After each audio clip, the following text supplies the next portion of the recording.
Assalamualaikum warahmatullahi wabarakatuh. Kali ini kita kelas kimia SMA akan membahas tentang sifat koligatif larutan. Subtemanya adalah penurunan tekanan uap. Ya, jadi ada namanya tekanan uap jenuh. Tekanan uap jenuh ini adalah tekanan yang ditimbulkan oleh uap jenuh dan dipengaruhi oleh yang pertama jenis zat. Yang kedua, suhu. Jadi jenis zat ini mengapa dipengaruhi? Karena ada gaya tarik antar partikel yang besar. Jadi antara coba kita perhatikan antara pelarut murni dan larutan. Jadi kita selalu berasumsi kalau saya berbicara larutan berarti adik-adik harus berpikir dua, larutan sebagai pelarut dan terlarut. Jadi larutan. Kalau misalnya pelarut murni berarti dia adalah zat cair. Jadi seperti itu, ini murni, tidak ada. Jadi apabila ada campuran di dalamnya, ada terlarut, maka jumlah gasnya tinggal sedikit, yang menguap tinggal sedikit. Nah ini ternyata zat terlarut memengaruhi tekanan uap. Terjadi penurunan. Nah, inilah yang dikatakan penurunan tekanan uap. Ini susah menguap sehingga tekanan uap rendah. Nah, ini yang dimaksud ya. Selanjutnya suhu. Semakin tinggi suhu, energi kinetik semakin tinggi, maka tekanan uapnya juga akan semakin tinggi. Jadi kalau bicara suhu itu kalau dingin itu temperaturnya dingin, partikel itu jalan di dalam larutan itu hanya begini saja, tumbuk pelan. Tapi kalau misalnya semakin tinggi, kecepatan cepat sekali, kayak gerak Brown ya, terjadi seperti gerak Brown namanya. Saking cepatnya sampai menguap. Tekanan uapnya tinggi. Ini akibat energi kinetik antar partikel itu meningkat juga. Jadi ini tampilan secara mikroskopis gerakan molekul uap pada permukaan air. Jadi ini air murni. Air murni yang naik ke atas yang menguap itu banyak ya. Setelah ada NaCl, Na ini yang warna biru, Cl ini yang hijau, ada yang menguap 1, 2, 3 sedikit ya, tekanannya kecil. Berkat ada NaCl, dia berubah menjadi zat non volatil ya. Volatil itu artinya zat mudah menguap. Volatil, kalau non volatil sukar menguap. Akibat dia jadi larutan sehingga dia non volatil, sukar menguap. Tekanan uapnya turun. Terjadilah penurunan tekanan uap. Nah, itu asal mulanya penurunan tekanan uap. Jadi tekanan uap nanti diberi simbol P kapital ya. Selanjutnya di sini penurunan tekanan uap berlaku hukum Raoult. Jika zat non-elektrolit yang sukar menguap dilarutkan, maka besarnya tekanan uap larutan P sama dengan P0 kali XA. P0 ini adalah tekanan uap pelarut murni dikali fraksi mol zat terlarut ya. Zat pelarut ini P ini tekanan uap larutan. Karena zat terlarut sukar menguap atau non volatil, maka hubungan P larutan ini masih di mana X fraksi mol A lebih kecil 1, sehingga tekanan uap larutan pasti lebih kecil dari tekanan uap pelarut murni. Jadi penurunan tekanan uapnya bisa kita dapatkan rumus tekanan uap pelarut murni dikurang tekanan uap larutan. Jadi ini bisa jadikan rumus ini. Dengan catatan ini ada konversi tekanan. 1 torr sama dengan 1 mm raksa, 1 cm raksa sama dengan 10 mm raksa, 1 atmosfer sama dengan 760 mm raksa. Untuk rumus-rumusnya, rumus penurunan tekanan uap non elektrolit itu ini elektrolit sebenarnya sama. Ini I juga I, ya. Tapi kalau dia non elektrolit, I-nya kan sama dengan 1. Jadi 1 nggak perlu. Pengalih 1 itu ndak apa ya namanya? Ya seperti itulah kalau 1 ya. Apapun yang dikali dengan 1 pasti menjadi bilangan itu sendiri itu. Ya, jika non elektrolit I-nya pasti sama dengan 1. Jika elektrolit kuat, I-nya sama dengan N.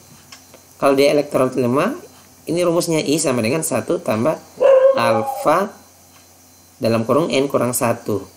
Jadi kalau elektrolit kuat sama dengan N. N ini apa? N ini adalah jumlah ion. Jumlah ion dari zat yang terionisasi. Misalnya NaCl. NaCl terionisasi menjadi Na plus tambah Cl minus. 1 ion Na, 1 ion Cl min. Berarti Na-nya 1, Cl-nya 1. 1 tambah 1, 2. Berarti I-nya sama dengan 2, ya. Seperti itu. Ini untuk elektrolit kuat dan lemah sudah dibahas di materi prasyarat sebelumnya. Selanjutnya contoh soal. Tentukan tekanan uap jenuh air pada larutan yang mengandung 12% massa urea. Urea itu simbolnya CONH2 2 kali. Jika diketahui tekanan uap jenuh air pada suhu 30 derajat Celcius adalah 31,82 mm raksa. Jadi kita berasumsi ini 12%. Artinya massa urea dalam 100 gram air terdapat 12% ureanya. Ya, dalam 100 gram larutan, dalam 100 gram larutan terdapat 12% urea. Jadi untuk mencari massa urea dalam larutan ini 12/100 dikali 100 gram. Jadi ini 12% itu 12/100 dikali 100 gram. Berarti massa ureanya adalah 12 gram. Kira-kira massa pelarutnya berapa? Kan 100 kurang 12 jadi 88 ya. Untuk mencari mol urea 12/60. 12 itu massanya per mR urea. mR-nya urea itu 60.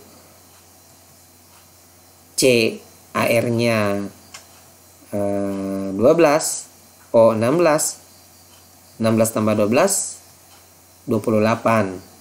N itu 14. 14 kali 2 28. 28 tambah 28 berapa? 28 tambah 28 56. Hanya 1 kali 2 2. Jumlahnya sini 2. 2 kali 2 4. 56 tambah 4 60. Nah, jadi untuk mencari mol urea massa per mR AR-nya, mR-nya 12/60 itu 0,2 mol. Jadi kita sudah dapat mol urea. Kita cari lagi mol air 88 gram per 18. Ini 18 dari mana? mR air, massa per mR. mR air kan H2O. Hanya ada 2. 1 kali 2 2. O nya 16. 16 tambah 2 18. Nah ini mR air 88 per 18.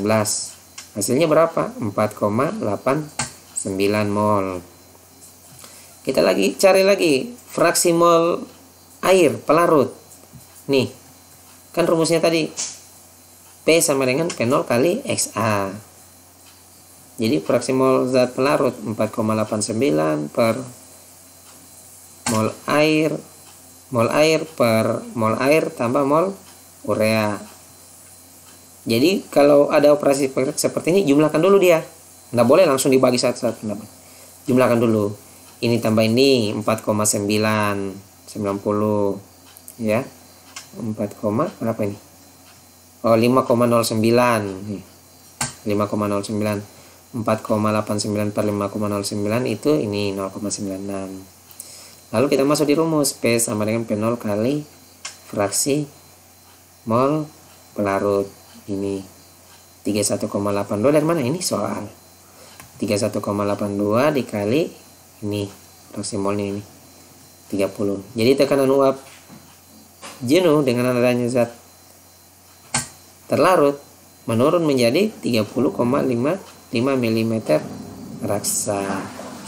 Jadi ini penurunan tekanan uapnya.